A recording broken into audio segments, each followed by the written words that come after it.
देखिएगा बिना समय गवाए जो है फास्ट करेंगे थोड़ी सी स्पीड को। देखिएगा इसको टेस्ट की तरह ही लीजिएगा, बेसिकली एक्सप्लेन मैं करके चलूंगी आपको, तो उसकी टेंशन लेनी नहीं है। क्वेश्चन नंबर 1 देखिएगा, ये कहता है development is a continuous process, यानी विकास एक सतत चलने वाली प्रक्रिया है, जीवन पर्यंत चलता रहता है, life long. But it is not uniform for all children, लेकिन सभी बच्चों के लिए एक समान नहीं है या यूनिफॉर्म नहीं है। विच of the following statements best explains this concept, कौन सा एक 4 ऑप्शंस में से इस बात का एक्सप्लेनेशन है जो बेस्ट तरीके से इस कॉन्सेप्ट को एक्सप्लेन करता है। यूनिफॉर्मिटी का मतलब है कि एक रूप नहीं है विकास, यानी सबके लिए समान नहीं चलता है। तो ये कैसे नहीं चलता है ये आपको पहचानना है और बताना है। तो अगर मैं देखूं, development occurs at the same rate in all domains, physical, cognitive, emotional, for every child. यानी ये कहा गया है कि कॉन्टिन्यूअस होने का मतलब या यूनिफॉर्मिटी नहीं है, इसका मतलब ये है कि डेवलपमेंट सभी के लिए, सभी प्रकार का विकास, चाहे शारीरिक हो, संज्ञानात्मक हो, सामाजिक हो या संवेगात्मक हो, इमोशनल हो, ये सभी प्रकार एक ही तरह से सबके लिए सेम चलते हैं। देखिए यूनिफॉर्म कपड़ों में अच्छी लगती है कि सारे बच्चे सेम यूनिफॉर्म पहन के स्कूल आ रहे हैं, बट विकास की प्रक्रिया में यूनिफॉर्मिटी नहीं होती, पैटर्न में यूनिफॉर्मिटी होती है। ध्यान रखिएगा, पेस ऑफ डेवलपमेंट यानी विकास की जो दर है, स्पीड ऑफ डेवलपमेंट है, वो भिन्न होती है। विकास की स्टेज सेम हो सकती है दुनिया भर में, तो ये कहना तो गलत है कि सबके लिए रेट सेम है। रेट सेम नहीं है विकास का, स्टेज सेम होती है, स्टेज में भी फिर अलग अलग चीजें अभी आएंगे उस पर। Development follows a sequence but may vary in pace and degree across children या अक्रॉस कल्चर। बात सही है कि जो विकास है वो यूनिफॉर्म नहीं है, इसका मतलब ये है कि डेवलपमेंट एक सीक्वेंस को तो फॉलो करता है कि बच्चा पहले बच्चा होगा तब बड़ा कहलाएगा, बड़ा होकर बच्चा नहीं बन जाएगा। हरकतें कर ले बात अलग है, लेकिन एज वाइज वो ओल्ड एज से अडल्टहुड में नहीं आ जाएगा, अडल्टहुड से एडोलेसेंस में नहीं आ जाएगा, रिवर्स नहीं चल रही हैं चीजें, ठीक है ना। तो सीक्वेंस तो सेम है। May vary in pace and degree, भाई किस दर तक और किस लिमिट तक जो है विकास हो रहा है वो अलग अलग बच्चों में अलग अलग हो सकता है, बात सही है। All children achieve developmental milestones at the same time irrespective of their environment और जेनेटिक्स। सभी बच्चे अपने पर्यावरण या आनुवांशिकी के बावजूद एक ही समस्या में, एक ही समय में विकासात्मक विशेष उपलब्धि, जिसको माइलस्टोन कहते हैं, विकासात्मक प्रकार्य कहते हैं। देखिए डेवलपमेंटल माइलस्टोन सब सेम टाइम पे अचीव कर ले। डेवलपमेंटल माइलस्टोन्स क्या है? सोशल एक्सपेक्टेशंस आपसे एक सर्टेन एज पे, यानी एक उम्र में जो सामाजिक आकांक्षाएं हैं कि अरे अब तो 4 साल के हो गए हो, क्या पानी खुद से लेके नहीं पी सकते हो, ये सोशल एक्सपेक्टेशन है। अरे 25 साल के हो गए, शादी क्यों नहीं कर लेते हो या कर लेती हो, अभी शादी नहीं, ब्याह नहीं हुआ तुम्हारा, है ना, इतनी बड़ी हो गई हो। तो ये क्या है? सोशल एक्सपेक्टेशन है, ठीक। सोशल एक्सपेक्टेशन है, डेवलपमेंटल माइलस्टोन है एक तरह का, जो समाज आपसे अपेक्षा रखता है कि इस उम्र में ये काम हो जाना चाहिए। सोशल एक्सपेक्टेशंस को हम डेवलपमेंटल माइलस्टोन्स या डेवलपमेंटल टास्क भी कहते हैं। हैविंगहर्स्ट ने इसकी बात की थी। और अगेन ये सामाजिक आकांक्षाएं हैं, जरूरी नहीं है कि सारी चीजें एक तरह से सभी बच्चों में या सभी व्यक्तियों में हो, ठीक। फिर आते हैं आगे। तो ये बात तो कहना गलत होगा कि सारे बच्चे जो हैं डेवलपमेंटल माइलस्टोन एक ही समय पे इररिस्पेक्टिव ऑफ देयर एनवायरनमेंट और जेनेटिक्स। अगर सही एनवायरनमेंट नहीं मिल रहा तो ऐसा थोड़ी हर एज एक व्यक्ति साइंटिस्ट बन गया सब बन जाएंगे उसी उम्र में। तो हर एक बच्चे में ये डेवलपमेंटल माइलस्टोन सेम समय पे आ जाएंगे, जरूरी नहीं है, एनवायरनमेंट का भी उसमें रोल है, ठीक है। बच्चा भाषा बोलना कहां से सीखेगा? अगर मोगली को जंगल में छोड़ दिया जाएगा तो वो जो उसकी भाषा विकास के चरण है वो उस हिसाब से काम ही नहीं कर पाएंगे, क्योंकि एनवायरनमेंट उस तरह का है नहीं, तो कहां से अचीव होगा डेवलपमेंटल माइलस्टोन? समझ पा रहे हो बात को? फिर आते हैं फोर्थ ऑप्शन पे, development occurs only through biological factors not influenced by external factors like family and culture. के एनवायरनमेंट का विकास में कोई रोल नहीं है, सिर्फ हेरिडिटी का महत्वपूर्ण रोल है। ये कहना गलत होगा, क्योंकि हेरिडिटी और एनवायरनमेंट यानी आपका जेनेटिक्स और आपका वातावरण दोनों महत्वपूर्ण भूमिकाएं निभाते हैं विकास की प्रक्रिया में। तो यहां पे एक ही बात सही है कि development follows a sequence but may vary in pace and degree across children. यानी एक सीक्वेंस है कि बच्चा चलना सीखने से पहले या खड़े होना सीखने से पहले बैठना सीखता है, बैठना सीखने से पहले गर्दन संभालना सीखता है, फिर खड़े होना सीखता है, फिर चलना सीखता है, फिर दौड़ना सीखता है। एक सीक्वेंस है, एक ऑर्डर है कि बच्चा पहले चाइल्डहुड में होगा, फिर एडोलेसेंस में, किशोरावस्था में जाएगा। ऑर्डर है, पहले बुढ़ा होगा, बाद में अडल्टहुड में आएगा, या बाद में बच्चा बनेगा, ये नहीं होता। एक ऑर्डर है, एक सीक्वेंस है, लेकिन रेट भिन्न हो सकता है। तो इससे हमें क्या बात समझ में आती है कि प्रिंसिपल ऑफ यूनिफॉर्मिटी है एक विकास का, कि विकास यूनिफॉर्म होता है। तो यूनिफॉर्मिटी का जो मतलब है विकास में, यानी एक रूपता का जो मतलब है, उसका मतलब है सीक्वेंस तो सेम है, सेम सीक्वेंस फॉर ऑल, कि भाई सब बाद में बूढ़े होंगे और फिर डेथ होगी। आई मीन चलो डेथ तो वो एक्सीडेंटल हो, बात अलग है, लेकिन यहां पे क्या मतलब है कि अडल्ट के बाद ओल्ड एज आती है अडल्टहुड के बाद, वयस्क के बाद बुढ़ापा आएगा, प्रौढ़ावस्था आएगी। ये एक सीक्वेंस है जो दुनिया के सब बच्चों पे, मानवों पे लागू होगा सेम तरीके से। लेकिन जो रेट ऑफ डेवलपमेंट है या पेस ऑफ डेवलपमेंट है, यानी विकास की स्टेजेस कह लीजिए या सीक्वेंस जो है वो सबके लिए समान है, बट जो दर है वो भिन्न है। किसी में कोई चीज, विकास की कोई क्षमता जल्दी आ जाएगी, किसी में धीमे आएगी। एनवायरमेंट का, जेनेटिक्स का, सबका रोल है इसमें। तो रेट कह लीजिए, पेस कह लीजिए, ये दर जो है विकास की वो भिन्न होती है, स्टेज सेम है, ये कह सकते हो आप। ठीक है, स्टेज में भी जो कई लोग हैं, जो कई मनोवैज्ञानिक हैं जो कहते हैं कि भाई स्टेज जो है वो एक पर्टिकुलर दिन पे नहीं अचीव हो जाती हैं, अलग अलग लोगों के लिए अलग अलग हैं, या सामाजिक सांस्कृतिक हैं वो भी, कि बचपन भी सबके लिए सेम नहीं है। एक गरीब घर और अमीर घर के बच्चे के लिए बचपन सेम नहीं होता। Second option is the right answer. आगे बढ़ेंगे क्वेश्चन नंबर सेकंड पे। क्वेश्चन नंबर सेकंड क्या कहता है? क्वेश्चन नंबर सेकंड कहता है, और देखो क्योंकि यूनिफॉर्मिटी मतलब विकास की दर में भिन्नता है, तो इसलिए हम मेथड्स में भी भिन्नता रखते हैं, सबके लिए यूनिफॉर्म मेथड या सेम मेथड यूज नहीं करते।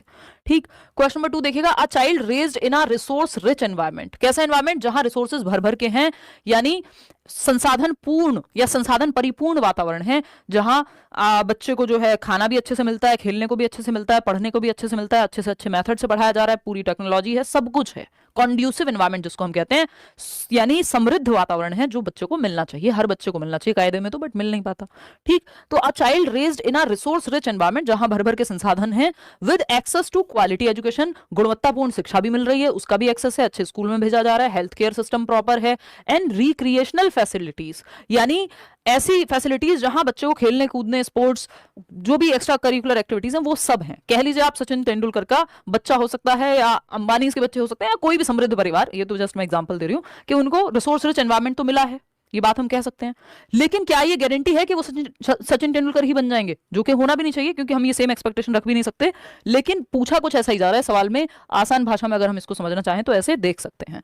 ठीक, तो according to the interactionist perspective of development, what could be a possible reason for this, यानी अंतःक्रियावादी दृष्टिकोण के अनुसार इसका संभावित कारण क्या हो सकता है?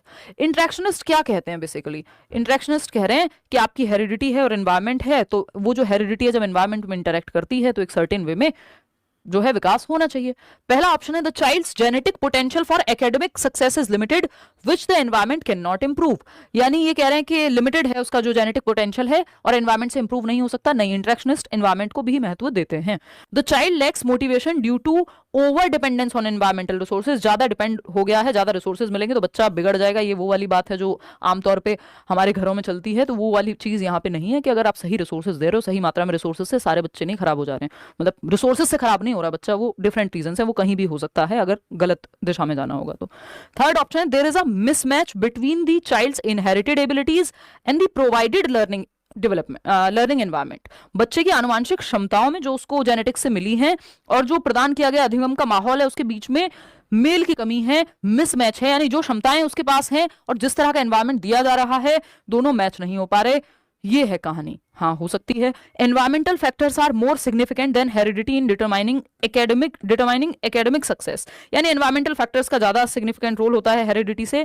ऐसी बात नहीं है, हेरिडिटी को भी महत्व यहां दिया जाता है। बच्चे की आनुवांशिक क्षमताओं और प्रदान किए गए अधिगम के माहौल के बीच कुछ तो डिफरेंस है। बात ये हो रही है कि जो क्षमताएं हैं उसके अकॉर्डिंग चीजें अगर नहीं मिलेंगी तो गड़बड़ होगी। ठीक, और इंटरेक्शनिस्ट में अगर हम देखें तो बेसिकली बच्चे के एक्सपीरियंस को महत्व देते हैं इंटरेक्शनिस्ट लोग, तो चाहे वो पियाजे हो, वाइगॉस्की हो, ब्रॉनफेन ब्रनर हो, जो कह रहे हैं कि जो एनवायरमेंट है, जो एक्सपीरियंस बच्चों को मिल रहा है उसका प्रभाव पड़ेगा। जेनेटिक्स अपनी जगह हैं, लेकिन एनवायरमेंट का रोल रहेगा, एक्सपीरियंस का रोल रहेगा। क्वेश्चन नंबर 3 देखिएगा और बताइएगा कि क्या कहना चाहता है एग्जामिनर। क्वेश्चन नंबर 3 है, a teacher observes that a child in her class first learns to, हो सकता है बच्चा बना हो किस चीज के लिए, पॉलिटिक्स में जाने के लिए, या हो सकता है ऐसे किसी और फील्ड में साइंटिस्ट बनने के लिए, और आपने उसको डाल दिया स्पोर्ट्स में कि नहीं तुमको भी क्रिकेटर ही बनना है क्योंकि तुम एक क्रिकेटर के बच्चे हो। ठीक, तो फिर वहां गड़बड़ हो जाएगी। कितना भी रिसोर्सेज एनवायरमेंट है नहीं हो पाएगा क्योंकि पोटेंशियल कहीं और था। A teacher observes that a child in her class first learns to make broad scribbles with a crayon and later progresses to drawing pieces drawing precise shapes like circles and squares, which principle of development does this observation demonstrate. यानी एक शिक्षिका है जो देखती हैं कि उनकी class में एक बच्चा है जो क्रेयॉन से पहले बड़े बड़े रेखा चित्र बनाता है और बाद में वृत्त और वर्ग जैसी सटीक आकृतियां बनाना सीखता है। यानी पहले वो कुछ भी टेढ़ा मेढ़ा एक बड़े, जैसे आप सबके हाथ में या हम सबके हाथ में कभी भी जब क्रेयॉन नहीं होते, वो जो कलर होते हैं मोम वाले एक तरह से, तो वो कुछ भी बच्चा बनाता है टेढ़ा मेढ़ा बड़ी सी आकृति जो उसको समझ में आ जाता है, दीवार पे, हाथों में, कहीं भी, मतलब दीवार पे, पेज पे, जहां मिल जाए उसको। लेकिन बाद में वो प्रिसाइज ट्रायंगल बनाने लग जाएगा, है ना, या फिर प्रिसाइज शेप बनाने लगेगा, बेसिकली सर्कल हो गया। ये कैसे कर पा रहा है बच्चा? क्या है? सामान्यकरण से विशिष्टीकरण की तरफ जा रहा है, किसकी तरफ जा रहा है, फटाफट बताओ। डेवलपमेंट फॉलोज अ सेफेलोकॉर्डल पैटर्न, तो ये तो हेड टू टो जाना चाहिए था सेफेलोकॉर्डल में, तो सिरोध पदोन्मुखी में तो सर से पैर की ओर जाना चाहिए था, कि पहले सर से संभालना सीखेगा, फिर गर्दन संभालना सीखेगा, फिर ये जो टॉर्सो है आपका वो फिर टांगों पे कंट्रोल आएगा, खड़े होना सीखेगा, फिर चलना सीखेगा। तो head to toe, top to down जाएगा विकास। इसकी तो बात नहीं हो रही यहाँ पे, बात तो हो रही है कि पहले वो बड़े बड़े कुछ शेप बनाता है और फिर बाद में स्पेसिफिक बनाना सीख जाता है। Development proceeds from the general to the specific. ये वैसा ही है जैसे पहले जब आपको बचपन में रंग भरने को दिया जाता था तो आपको कहा जाता था पहले यहाँ जो लाइन के पास वाला है इसको भर लेते हैं फिर अंदर भरेंगे, यानी पहले सामान्य क्रियाएं कर रहा है बाद में विशिष्ट। ग्रॉस टू फाइन भी बोल सकते हो आप इसको कुछ हद तक, ठीक। Development is influenced more by heredity than environment, उसकी तो बात ही नहीं हो रही, यहाँ तो एनवायरमेंट की ही बात चल रही है। Development is a discontinuous process. जब पियाजे नहीं लिखा या आपसे पूछा नहीं है कॉन्टिन्यूअस वर्सेस डिसकॉन्टिन्यूअस के बारे में, तब तक अपनी मर्जी से नहीं लगाना इसको, ठीक। तो विकास सामान्य से विशिष्ट की ओर बढ़ता है कि पहले वो सामान्य क्रियाएं कर रहा था, बड़ी बड़ी जनरल शेप्स बना रहा था, है ना, ग्रॉस मोटर या ग्रॉस मोटर है तो इसमें फाइन ही, लेकिन ये जो जनरल टू स्पेसिफिक है इसी के अंदर फिर ग्रॉस टू फाइन भी आ जाता है आपका। लेकिन यहाँ पे बात हो रही है कि सामान्य क्रियाएं, कुछ भी जो उसके मन में आ रहा था, जहां पेन पड़ जाए, कुछ भी बना रहा था, अब वो स्पेसिफिक विशिष्ट बना रहा है, कॉम्प्लेक्स चीजें, सिंपल टू कॉम्प्लेक्स की तरफ या जनरल टू स्पेसिफिक की तरफ, ठीक। तो ये एक बात हुई, second option is the right answer. Question number 4 देखिएगा और बताइएगा क्या कहना चाहता है क्वेश्चन नंबर 4। क्वेश्चन नंबर 4 कहता है आपका असर्शन है socialisation plays a crucial role in shaping a child's personality and behaviour. सामाजिकरण की जो प्रक्रिया है एक बच्चे के व्यक्तित्व और व्यवहार को आकार देने में महत्वपूर्ण भूमिका निभाती है। यानी सामाजिकरण की प्रक्रिया से बच्चे को कैसे बिहेव करना है और उसका जो व्यक्तित्व है वो काफी हद तक प्रभावित होता है। ये बात तो सही है, हम मानते हैं सोशलाइजेशन इंपॉर्टेंट है, ट्रू है ये बात।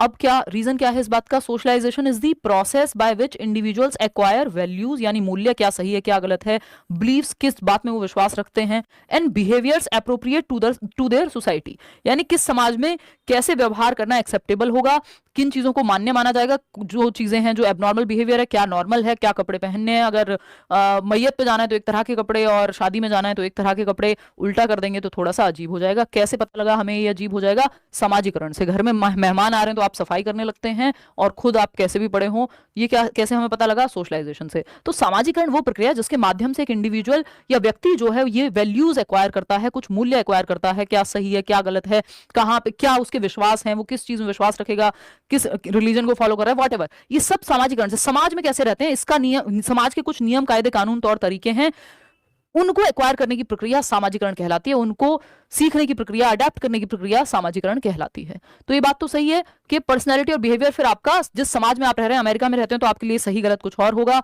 भारत में रहते हैं तो कुछ और होगा, समाज के रूप में इंडिविजुअल वैल्यूज अलग हो सकती हैं। तो both A and R are true and R is the correct explanation of A. Simple है, एक नंबर का क्वेश्चन आता ही है सामाजिकरण पे। क्वेश्चन नंबर 5 देखिएगा, और सामाजिकरण ऐसा टॉपिक है जो लगभग हर एक पेपर में आता है टीचिंग के, है ना, क्योंकि बच्चों को सोशलाइज तो कर ही रहे हैं ना आप। स्कूल में जब वो आ रहा है 4 बच्चों के साथ खेलेगा, ग्रुप में रहेगा, क्लास में रहना सीख रहा है, तो सामाजिकरण उसका हो रहा है। नेक्स्ट है आपका question number 5, which of the following examples best illustrates the concept of assimilation in Piaget's theory of cognitive development. पियाजे की थियरी में जो संज्ञानात्मक विकास का सिद्धांत है पियाजे का, उसमें आत्मसातीकरण का क्या मतलब है? 4 ऑप्शंस को पढ़ के बताना है, अच्छा सवाल है ना। पहला है a child who learns that dogs bark and applies this knowledge when seeing new dogs, यानी एक बच्चा जो सीखता है कि कुत्ते भौंकते हैं और नए कुत्तों को देखकर इस ज्ञान को लागू करता है कि भैया कुत्ते जो हैं वो बार्क करते हैं, भौंकते हैं, बिल्ली जो है वो म्याऊं करती है, ये बच्चे ने सीखा और इसको अप्लाई किया। जब अगली बार कुत्ते को भौंकते हुए, हाँ ठीक ठीक है, भौंकेगा ही कुत्ता, ठीक। डांस थोड़ी मतलब बातें थोड़ी करेगा कुत्ता, भौंकेगा, ठीक है। सेकेंड है, a child modifies their understanding of vehicles to include bicycles after initially believing that vehicles only include cars and buses. एक बच्चा जो वाहनों के बारे में अपनी समझ को संशोधित करता है, यानी मॉडिफाई करता है। अब ये वर्ड मॉडिफाई आ गया, और पूरा भी पढ़ेंगे, ऐसा नहीं सिर्फ मॉडिफाई देख करके ही मान लेंगे। कई बार पूरा सेंटेंस ऐसा होता है पेडागोजी में जो क्वेश्चन को घुमा देता है, तो अगर आपने वर्ड से सिर्फ रट्टे लगाए तो उसमें गड़बड़ हो सकती है, ठीक। तो एक बच्चा वाहनों के बारे में अपनी समझ को संशोधित करता है, जिसमें साइकिल शामिल है, जबकि उसे शुरू में लगता था कि वाहनों में केवल कार ही होती है, क्योंकि उसने कार ही देखी थी। अब उसने नया कुछ मॉडिफाई करके चेंज करके अब उसने देखा कि अच्छा ये भी होता है। तो ये एकोमोडेशन है, जब आपने नया स्कीमा बनाया या फिर पुराने को मॉडिफाई किया, ठीक। तो एकोमोडेशन है, एसिमिलेशन नहीं है। A child struggles to understand the difference between push and pull in physical experiments, यानी बच्चे ने पुश सीखा, पुश मतलब धक्का देना है, पुल मतलब खींचना है दरवाजे को, है ना।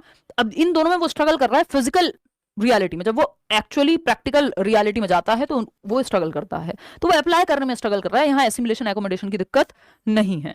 फिर है fourth option, a child builds a completely new mental schema when encountering an unfamiliar object for the first time. एक अपरिचित वस्तु उसके सामने आती है और वो एक नया स्कीमा बनाता है, एकोमोडेशन कहलाएगा ये। या तो नया स्कीमा बनाना या पुराने में मॉडिफिकेशन करना। जब आप एग्जिस्टिंग नॉलेज में कुछ जस्ट ऐड कर ले रहे हैं तो वो एसिमिलेशन है, जो कि यहाँ है फर्स्ट ऑप्शन में, कि a child who learns that dogs bark and applies this knowledge when seeing new dogs. एक और क्वेश्चन बहुत सालों पहले आया था, 2014, 15, 16 के बीच में कहीं, के मतलब इन्हीं 3 सालों में से आया होगा, क्योंकि बहुत सारे पेपर होते हैं ना, हर साल 14 में भी 2 हुए होंगे, 15 में भी 2 हुए, फिर 16 में भी, सीटेट साल में 2 बार होता है। तो अगर हम देखें तो ये जो बात है आपकी कि जैसे उसमें क्वेश्चन आया था, सीता एक बच्ची है जो दाल चावल को मिक्स करके खाना सीख रही है, और जब वो खाती है तो ये क्या कहलाएगा? एसिमिलेशन है। भाई मैंने लिखना सीखा और लिख के देखा, एसिमिलेशन है। मेरे ब्रेन में, मेरे स्कीमा में मैंने ऐड किया इस प्रक्रिया को। तो जब बच्चे ने सीखा कि जो कुत्ते हैं वो भौंकते हैं, और इसको अप्लाई किया, जब अगली बार देखा कुत्ते को भौंकते हुए, हाँ कुत्ते भौंकते हैं, तो जो एसिमिलेटेड था, जो भरा हुआ था दिमाग में, जब वो बाहर उसने दुनिया में देखा एनवायरमेंट में, तो उसने कहा हाँ दोनों बैलेंस में है। उसको पता है कुत्ते भौंकते हैं, कुत्ते को भौंकते हुए देखा, एसिमिलेशन है, यानी आत्मसात किया हुआ है जो चीज, आत्मसातीकरण है। इसको एक चार्ट से भी समझ सकते हो आप, है ना। तो first option is the right answer. कोई कह रहा है डेली क्लास लिया करो, हाँ भाई इस बार मंडे टू फ्राइडे आपकी क्लास होगी, 5 के 5 दिन, पूरी कोशिश है ना। मैं समझ रही हूँ आपकी दर्द जो है आपका, देखिएगा। तो क्वेश्चन नंबर, ये आपका एसिमिलेशन और एकोमोडेशन, इस पूरी प्रक्रिया को हम अडेप्टेशन कहते हैं। एसिमिलेशन और एकोमोडेशन किसमें शामिल हैं? ये हैं आपके अडेप्टेशन की प्रक्रिया में शामिल। किसकी प्रक्रिया में? अडेप्टेशन की प्रक्रिया में, अनुकूलन की प्रक्रिया में, अनुकूलन की प्रक्रिया में शामिल है, अनुकूलन की प्रक्रिया में शामिल है, ठीक। अडेप्टेशन, अगर हम देखें यहां, ये अडेप्टेशन प्याजे की थियरी में आता है, ठीक। हाँ, जो एसिमिलेशन का मतलब है किसी चीज में नहीं, जो एग्जिस्टिंग नॉलेज है, मतलब जो आपके पास ऑलरेडी वर्तमान ज्ञान है उसमें जोड़ना। आपने स्कीमा में कुछ ऐड कर लिया आपने, जो आपके पास ऑलरेडी था। तो अगर आप देखें यहां पे एसिमिलेशन, यानी आपके एग्जिस्टिंग स्कीमा में, वर्तमान स्कीमा में कुछ आपने जोड़ लिया, है ना। जो प्रीवियस नॉलेज है उसमें कुछ बस ऐड कर लिया, एग्जिस्टिंग नॉलेज में कुछ ऐड कर लिया, ठीक। एसिमिलेशन है, ठीक। कि कुत्ता जो है भौंकता है, इस बात को ऐड कर लिया उसने, एसिमिलेशन है, सिंपल। इक्विलिब्रेशन क्या है? अगली बार कुत्ते को भौंकते हुए देखा और कहा हाँ कुत्ता भौंकेगा ही, तो डिबेट थोड़ी करेगा, चर्चा थोड़ी करेगा अंग्रेजी में। तो ये क्या है? इक्विलिब्रेशन, बैलेंस, यानी जो दिमाग में था और जो दुनिया में देखा, दोनों क्या है? संतुलन में है। इसको संतुलन कहते हैं। आत्मसात कर लिया, फिर संतुलन देखा, एक नई सिचुएशन आई जहां उसने देखा कुत्ता म्याऊं म्याऊं कर रहा है। अब वो कहेगा यार ये क्या है, ये तो मेरे दिमाग में जो डेटा फीड है उससे मैच ही नहीं हो रहा, है ना। मम्मी ने तो कहा था झूठ नहीं बोलती, और मम्मी कह रही हैं कि अंकल को कह दो, या पापा कह रहे हैं अंकल को कह दो मम्मी नहीं है घर पे या पापा नहीं है घर पे। अब नई सिचुएशन आई, दिमाग डिसबैलेंस में, जो एसिमिलेटेड था वो बैलेंस में नहीं है, अब असंतुलन की स्थिति आ चुकी है कि ये क्या हुआ। फिर मतलब नई सिचुएशन में ये चीज हुई, इसके जस्ट बाद यही सिचुएशन बनेगी, न्यू सिचुएशन आ गई, एनकाउंटर किया नई सिचुएशन को, डिसइक्विलिब्रियम हो गया। ये मैं आपको एक्सप्लेन कर चुकी हूँ कि दोनों चीजें बैलेंस में नहीं है, जो दिमाग में था और जो दुनिया में है ना। जो मम्मी ने कहा था और जो कर रही है उसमें अंतर आ रहा है। तो ये क्या होगा? असंतुलन की स्थिति आ गई। अब मॉडिफाई करके नया स्कीमा बनाना पड़ेगा कि हाँ भाई बड़े लोग जो हैं सामाजिकरण की प्रक्रिया में ऐसा कई बार कर देते हैं, या तो आपको एक नया स्कीमा ही बनाना पड़ेगा कि मम्मी तो जो है या पापा तो जो है भैया ये जो बात है ऐसा है, उन्होंने कहा था झूठ नहीं बोलते बट बोलते हैं, वॉट एवर, है ना। तो एकोमोडेशन करना पड़ेगा, यानी अब म्याऊं जब कुत्ते ने किया है तो आपको समझना पड़ेगा भाई ये कुत्ता नहीं था, नई सिचुएशन आई म्याऊं किया कुत्ते ने और आपके दिमाग में डिसबैलेंस हो गया, अरे ये कुत्ता तो नहीं है, ये तो कुछ और है, वो तो भौं भौं करता है। फिर आपको पता लगता है कि ये तो बिल्ली थी, तो एक नया स्कीमा बनाते हैं और पुराने स्कीमा में या तो मॉडिफिकेशन करते हैं। तो ये पूरी प्रक्रिया चलती रहती है, फिर से कोई नई सिचुएशन आएगी और ये सब चलता रहेगा। ठीक, आगे बढ़ते हैं नेक्स्ट क्वेश्चन पे। क्वेश्चन नंबर है 6। क्वेश्चन नंबर, सारे लेंदी क्वेश्चन होंगे जैसे पेपर में आते हैं। देखिए क्वेश्चन नंबर 6, लेंदी का मतलब ये नहीं है कि सारे मुश्किल होंगे। Which of the following classroom practices best demonstrate Vygotsky's theory of learning? कौन सी कक्षा पद्धति है, एग्जाम्पल है जो वाइगॉत्स्की की थियरी को रिप्रेजेंट करती है? पहला है allowing children to work independently and discover knowledge through trial and error. त्रुटि एवं प्रयास के माध्यम से नॉलेज को डिस्कवर करना व्यवहारवादी दृष्टिकोण है, और वाइगॉत्स्की क्या है? कंस्ट्रक्टिविस्ट हैं, रचनावादी हैं। बिहेवियरिस्ट लोगों के बारे में आप पढ़ेंगे जब आप सीटेट पास कर लेंगे। व्यवहारवाद एक तरीका है सीखने का। व्यवहारवाद या बिहेवियरिज्म क्या है? एक साइकोलॉजी का स्कूल ऑफ साइकोलॉजी है, विचार है, विचारधारा है पूरी, जो ये कहती है कि reward, punishment, trial and error, बार बार गलती करो फिर सीखो, ये सब क्या, प्रयास करो गलती होगी फिर सीखोगे, ये सब बातें आपके व्यवहारवादी लोग करते हैं और वाइगॉत्स्की ये बात नहीं करेंगे। A teacher providing help by breaking, देखिए नेगेटिव शब्द की अगर मैं बात करूं, पियाजे और वाइगॉत्स्की दोनों के बारे में लिख लीजिएगा या समझ लीजिएगा, चाहे वो पियाजे हो चाहे वाइगॉत्स्की हो, है ना, दोनों रचनावादी हैं। पियाजे जो हैं रेडिकल कंस्ट्रक्टिविस्ट हैं और वाइगॉत्स्की जो हैं वो सोशल कंस्ट्रक्टिविस्ट हैं। वाइगॉत्स्की सोशल कंस्ट्रक्टिविस्ट हैं। तो अगर हम देखते हैं पियाजे और वाइगॉत्स्की को, तो कुछ नेगेटिव शब्द हैं जो वाइगॉत्स्की और पियाजे कभी भी यूज नहीं करेंगे, जैसे रिवॉर्ड लिखा हुआ हो। ये बच्चे की एक्टिविटी पे ध्यान देते हैं, ना कि उसको रिवॉर्ड के लालच में या पनिशमेंट के डर से सिखाने पे, है ना। रिवॉर्ड हो, पनिशमेंट हो, रीइंफोर्समेंट हो कि पुनर्बलन, गुड, वेरी गुड, शाबाश, ये सब इनके काम का नहीं है। ये तो कह रहे हैं बच्चा पहले ही क्यूरियस है, बच्चा तो जिज्ञासु है, वो तो सीखना चाहता है, आप उसको सिखाइए तो सही। पनिशमेंट हो, कंडीशनिंग हो, ये ऐसे शब्द हैं सब, यानी दंड, पुरस्कार, पुनर्बलन, कंडीशनिंग जिसको हम कह रहे हैं अनुकूलन।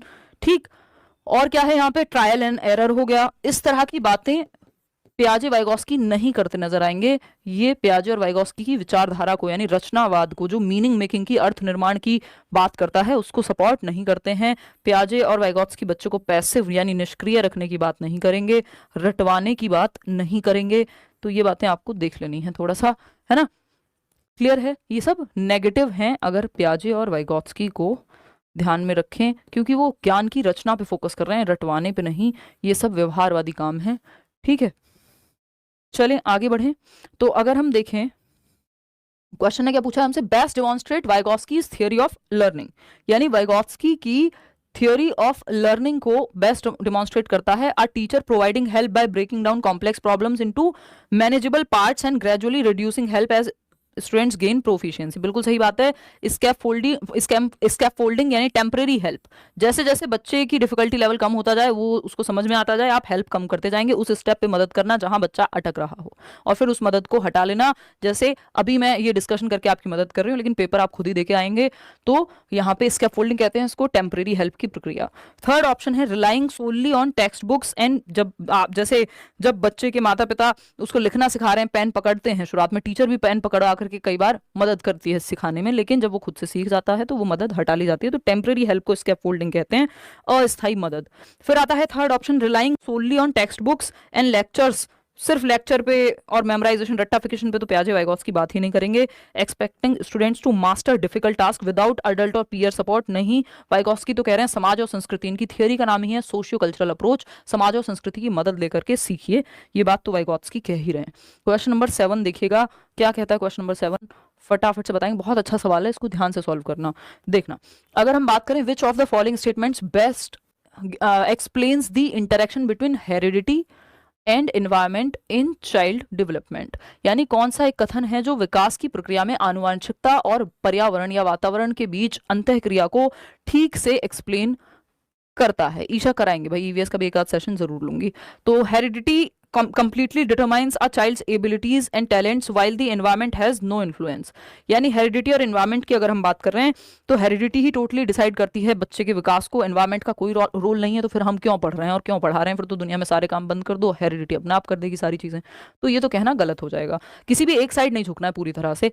कुछ चीजों में हेरिडिटी का ज्यादा रोल है, कुछ चीजों में एनवायरमेंट का ज्यादा रोल है ना। आपकी आंखों के रंग में एनवायरमेंट कुछ नहीं कर पाएगा क्योंकि वो आपको हेरिडिटी से मिला है, उसको आप नहीं बदल पाएंगे, लेंस ही लगाने पड़ेंगे एनवायरमेंट से। तो the environment solely shapes a child's development regardless of their genetic predispositions. यानी जो पर्यावरण है वो पूरी तरह से बच्चे के विकास को आकार देता है, चाहे उनकी आनुवंशिक प्रवृत्ति कुछ भी हो। यानी सिर्फ एनवायरमेंट ही शेप कर रहा है तो भाई ऐसा नहीं है। अगर मान लीजिए किसी को जन्म से ही, अगर स्टीफन हॉकिंग की बात करें, आई थिंक उनको सेरेब्रल पाल्सी था if I am not wrong, तो या कोई भी व्यक्ति जो एक कंडीशन के साथ जन्म लिया है जिसने, जरूरी नहीं है कि वो एनवायरमेंट से ठीक ही हो जाए। सारी बीमारियां ठीक नहीं होती हैं, सारी चीजें ठीक नहीं होती हैं, है ना। आप सर्जरी कराते रहिए, शक्ल एक्चुअल शक्ल थोड़ी बदलेगी, मतलब वो एक्चुअल थोड़ी है फिर। तो हेरिडिटी से जो मिल गया वो आप उसको अपनी मर्जी से नहीं बदल सकते। हेरिडिटी सेट्स दी पोटेंशियल, और वो अगर बदल रहे हैं तो एनवायरमेंट का उसमें रोल हो गया फिर। Heredity sets the potential but the environment determines how that potential is realised. आनुवांशिक क्षमता निर्धारित करती है, लेकिन पर्यावरण जो है यह निर्धारित करता है कि उस क्षमता को कैसे साकार किया जाएगा। मतलब हेरिडिटी एक पोटेंशियल तो सेट कर देती है कि आपके अंदर ये क्षमता है, बट एनवायरमेंट ये सुनिश्चित करेगा कि पोटेंशियल रियलाइज हुआ है कि नहीं है।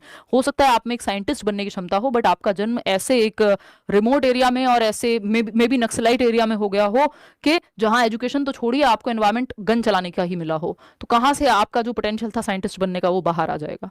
समझ लो। तो हेरिडिटी पोटेंशियल तो देती है, लेकिन आपका आईक्यू बहुत हद तक हेरिडिटी से निर्धारित होता है ना, और भी सारे फैक्टर्स हैं।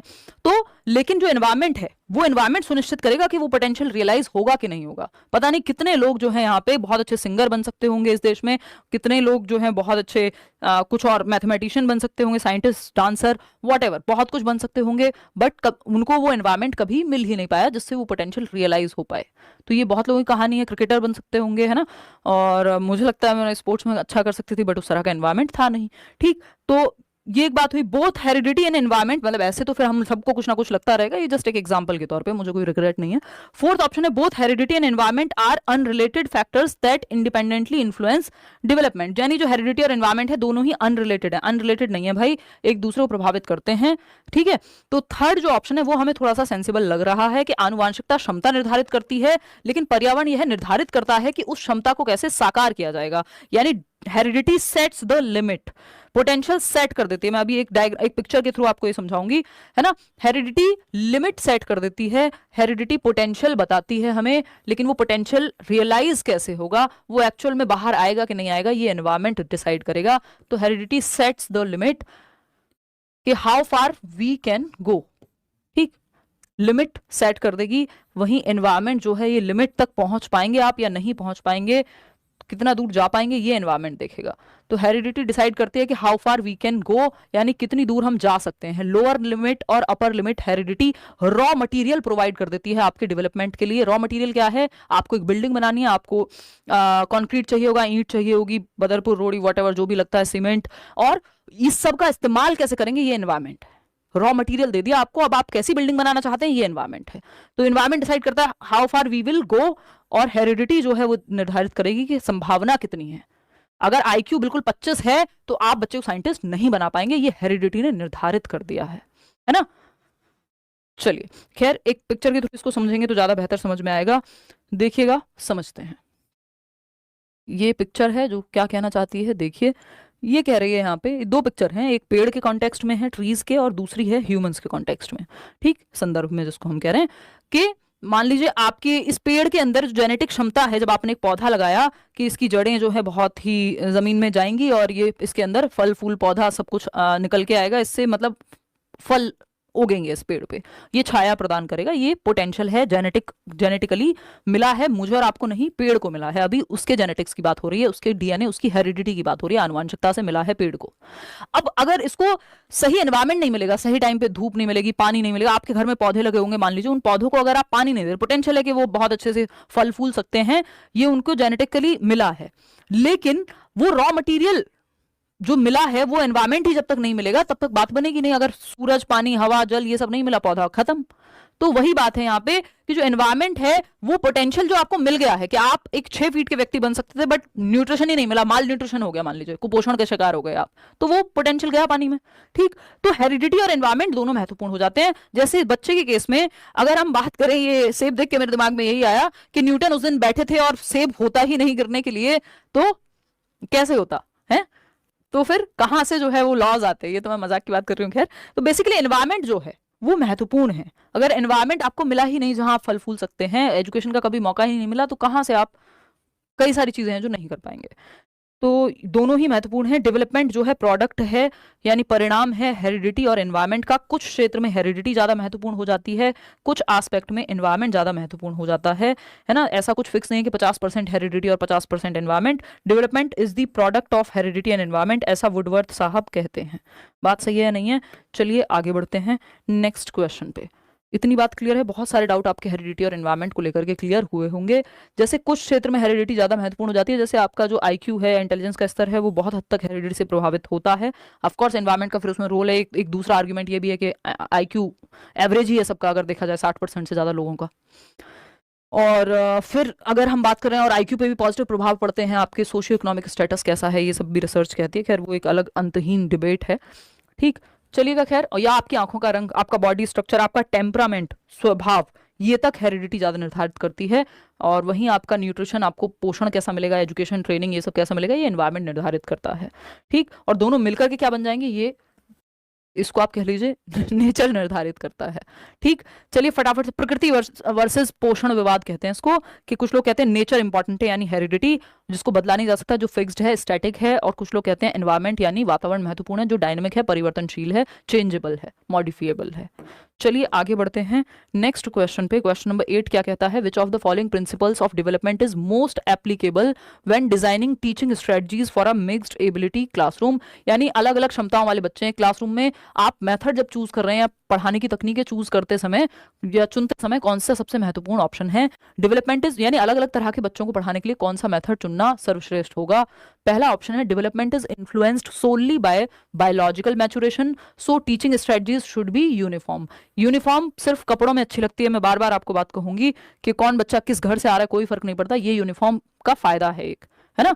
अमीर है, गरीब है, किस जाति संप्रदाय, कहाँ से आ रहा है, कुछ फर्क नहीं पड़ रहा, यूनिफॉर्म सबके लिए सेम होती है स्कूल में। व्हाइट शर्ट है तो व्हाइट शर्ट, ब्लू स्कर्ट है तो ब्लू स्कर्ट, या ब्लू पैंट है तो ब्लू पैंट, सबके लिए है वो यूनिफॉर्म, वहां पे अच्छी है। लेकिन यूनिफॉर्म मेथड में, पढ़ाने के तरीकों में यूनिफॉर्मिटी नहीं होनी चाहिए, क्योंकि हर बच्चा अलग है, तो डिफरेंट मेथड्स का इस्तेमाल करिए। तो ये तो हो गया गलत, और सिर्फ हेरिडिटी निर्धारित करती है। Development is influenced by solely by biological maturation, सिर्फ बायोलॉजिकल मैचुरेशन या हेरिडिटी से नहीं, एनवायरमेंट का भी अच्छा रोल है विकास में, ये कहना गलत होगा। अभी हमने बात की थी हेरिडिटी पोटेंशियल प्रोवाइड कर रही है, वो बाहर निकल के आएगा नहीं आएगा, एनवायरमेंट का रोल है उसमें। Development is predictable, so teaching methods should focus only on fixed milestones. तो प्रिडिक्टेबल है इसलिए सिर्फ फिक्स्ड माइलस्टोन पे ही फोकस किया जाना चाहिए, पूर्वानुमान लगा सकते हैं, जो माइलस्टोन बनाए हैं उन्हीं पे फोकस करें, पूरी तरह से प्रिडिक्टेबल नहीं होता, कुछ हद तक प्रिडिक्ट कर सकते हैं हम। ठीक, development is multi dimensional and teaching strategies should address cognitive, social and emotional growth, यानी विकास जो है बहुआयामी है, कई आयाम है उसके, शारीरिक, संवेगात्मक, मानसिक, ये सब है, और सभी को ध्यान में रख करके स्ट्रेटजीज बनाई जानी चाहिए कि बच्चे का दिल, दिमाग, यानी हार्ट, हैंड, हेड की जो शिक्षा है, कॉग्निटिव, जो फिजिकल, कॉग्निटिव, सोशल, इमोशनल विकास के चारों ही प्रकार को इंक्लूड किया जा सके, बच्चे का मन भी लगे क्लास में, बच्चा ग्रुप में भी सीखे, बच्चे का मानसिक विकास भी हो, फिजिकली भी उसको एक्टिविटी कराई जाए, स्पोर्ट्स पीरियड भी रखते हैं आप, गेम्स पीरियड जिसको हम कहते हैं। फोर्थ ऑप्शन है development stops after adolescence, so teaching strategies should focus only on childhood growth, यानी विकास जो है एक समय के पश्चात रुक जाता है, ऐसा कहना गलत है। विकास को हम कॉन्टिन्यूस मानते हैं जब तक कॉन्टिन्यूटी वर्सेस डिसकॉन्टिन्यूटी की डिबेट ना आ जाए सामने। क्वेश्चन नंबर 9 देखिएगा और बताइएगा क्या कहना चाहता है सवाल 9। देखिएगा, कथन है children in the concrete operational stage can solve problems involving conservation and classification, यानी वो बच्चे जो आपके मूर्त संक्रियात्मक अवस्था में है, 7 से 11 की अवस्था, प्याजे की स्टेज में जो थर्ड स्टेज है, SPCF, ये 4 स्टेजेस हैं, sensory motor, pre operational, concrete operational और फॉर्मल ऑपरेशनल। कॉन्क्रीट यानी सी से मैंने आपको 3 चीजें बताई हुई हैं। कॉन्क्रीट ऑपरेशनल 7 से 11 वर्ष जो है स्कूल एज जिसको हम कह रहे हैं, या लेटर चाइल्डहुड कह दे रहे हैं। कॉन्क्रीट ऑपरेशनल में 3 चीजें आती हैं, CCS, है ना, कंजर्वेशन, संरक्षण, और कंजर्वेशन क्या होता है, क्वांटिटी चेंज नहीं होती शेप और साइज के बदलने से। 200 ml पानी 200 ml रहेगा, बाल्टी में डालिए, मग में डालिए, कहीं भी डालिए। ठीक है, आपका कंजर्वेशन संरक्षण के गुण के वॉल्यूम सेम रहता है, शेप और साइज बदलने से वॉल्यूम नहीं बदलता, यानी मात्रा नहीं बदलती। फिर है क्लासिफिकेशन, बच्चा अलग अलग गुण के आधार पे, अगर ये ट्राइंगल है ये सर्कल है, बांट पाएगा। और सीरिएशन है घटते बढ़ते क्रम में लगाने की क्षमता, जो अपवर्ती और अनुवर्ती पढ़ते थे हम, असेंडिंग डिसेंडिंग ऑर्डर, ये तीनों क्षमताएं आ जाती हैं। तो यहाँ पे क्या बात हो रही है कि कंजर्वेशन आ जाएगा, क्लासिफिकेशन आ जाएगा, बिल्कुल ट्रू बात है, सत्य है। रीजन क्या है? The concrete operational stages characterised by the development of abstract thinking, अमूर्त चिंतन पे बेस्ड है ये, और हाइपोथेटिकल रीजनिंग पे बेस्ड है। कॉन्क्रीट ऑपरेशनल मूर्त संक्रियात्मक अवस्था, ये कहना एकदम गलत बात है ना? क्यों? क्योंकि ये हाइपोथेटिकल डिडक्टिव रीजनिंग और अमूर्त चिंतन, यहाँ पे कॉन्क्रीट जिन चीजों को टच और फील कर सकते हैं, स्पैन के प्रति लॉजिक आ जाएगा कॉन्क्रीट ऑपरेशनल में, बट एब्स्ट्रैक्ट अमूर्त चीजें जो सामने नहीं है ना, जैसे प्रेम क्या है, कैसे छू के बताओगे? नहीं। तो एब्स्ट्रैक्ट थिंकिंग या हाइपोथेटिकल रीजनिंग नेक्स्ट स्टेज में आती है फॉर्मल ऑपरेशनल में। ये दोनों उसके गुण हैं, ना कि इसके। तो ए तो सही है, आर गलत है। Third option is the right answer over here. आगे बढ़ेंगे, क्वेश्चन नंबर 10 देखिएगा। 1/3 काम आपका इस क्वेश्चन पे खत्म होता है, थोड़े लेंदी क्वेश्चंस आने शुरू हो जाएंगे। ये क्या कहता है? According to Vygotsky, how do cultural tools यानी सांस्कृतिक यंत्र, for example language, symbols, technology, influence a child's cognitive development. Vygotsky के अनुसार सांस्कृतिक उपकरण, भाई वाइगॉस्की कह रहे हैं ना, सोसाइटी, कल्चर और लैंग्वेज, SCL, ये तीनों बहुत महत्वपूर्ण है बच्चे के संज्ञानात्मक विकास के लिए, यानी उसके दिमाग के विकास के लिए। तो जब हम बात कर रहे हैं कि सांस्कृतिक टूल क्या होंगे, संस्कृति में क्या क्या है आपके, कुछ सिंबल्स हैं, भाषा है, टेक्नोलॉजी है, तीज त्योहार सब है ना, फेस्टिवल्स जिनको हम कह रहे हैं। तो ये कैसे महत्वपूर्ण रोल प्ले करते हैं, ये पूछा है हमसे। Cultural tools have no significant impact, भाई हमें पता है SCL, सोसाइटी, कल्चर और लैंग्वेज, ये तीनों बहुत महत्वपूर्ण भूमिका निभाते हैं बच्चे के दिमाग के विकास में, ये वाइगॉस्की कह रहे हैं। तो ये कहना तो गलत होगा कि सिग्निफिकेंट नहीं है। Cultural tools act as aids that extend a child's cognitive development या cognitive abilities, allowing them to solve more complex problems and engage in higher order thinking. सांस्कृतिक उपकरण जो है, ये भाषा हो, प्रतीक हो, प्रौद्योगिकी हो, टेक्नोलॉजी, और टेक्नोलॉजी के माध्यम से तो सीख रहे हैं आप कहीं ना कहीं देखा जाए तो, और मैं भाषा का भी इस्तेमाल कर रही हूँ, तो ये सब टूल्स हो गए, है ना। अलग अलग संस्कृति में अलग अलग भाषाएं होंगी, जिससे उन्हें अधिक जटिल समस्याओं को हल करने में उच्च क्रम का चिंतन डेवलप होगा, हायर ऑर्डर थिंकिंग आपकी विकसित होगी। जब आप पढ़ रहे हैं, किसी से कोई बात सुन रहे हैं, है ना, इन सब का सिंबल्स का यूज कर रहे हैं, तो संज्ञानात्मक विकास होगा, बात तो सही है। फिर भी थर्ड ऑप्शन देख लेते हैं। Cultural tools limit cognitive development by focusing children's attention on memorising facts. रटने की बात वाइगॉस्की कभी नहीं करेंगे। Cultural tools are only useful after a child reaches the formal operational stage. Formal operational stage की बात तो वाइगॉस्की ने की नहीं है, ये पियाजे को इन्होंने जबरदस्ती यहाँ पे खींच करके एक ऑप्शन बना दिया, जो कि गलत है। तो सेकंड ऑप्शन ही सही है, बाकी सारे ही गलत हैं।